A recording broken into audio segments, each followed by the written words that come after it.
Ջերի արտահոսքի հետքերով նորակառույց բնակարանը 6-րդ հարկում ենք,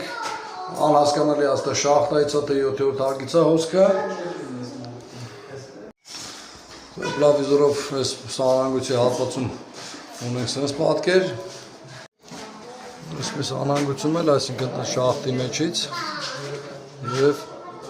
այս հանգույցից, հասկանանք ինչից է։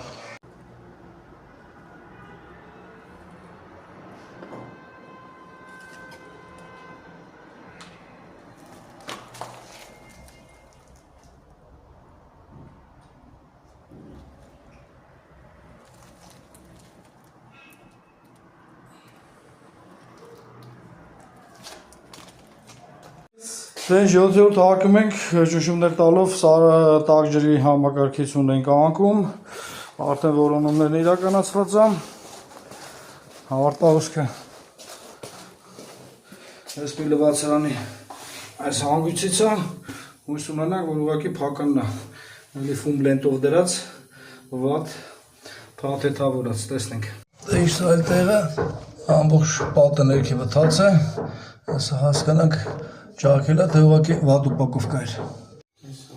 Ուրեմն մեր այս վարպետը, այսպես կոչված իհարկե, եթե իրան կարելի այդպես անվանել, այս մեր դետալը առանց ռեզբային մի հատիկ գալարի հաշվին, այսինքն դետալը երկար դետալ է եղել, կտրել է, որպեսզի կարողանա ստանա այսպիսի փական, այսինքն սալիկի հետ հավասար, ու չգիտեմ ինչի մասին է մտածել է, որ կպահի, չի պահի, պոտենցիալ վարպետ։ Սա չի աշխատի, սա կարար շատ մեծ աղբյուրների ինքը հիմա թեթև էր թողում, բայց սա չէր կարա պահել ճնշումներ, ուշադիր կառուցեք։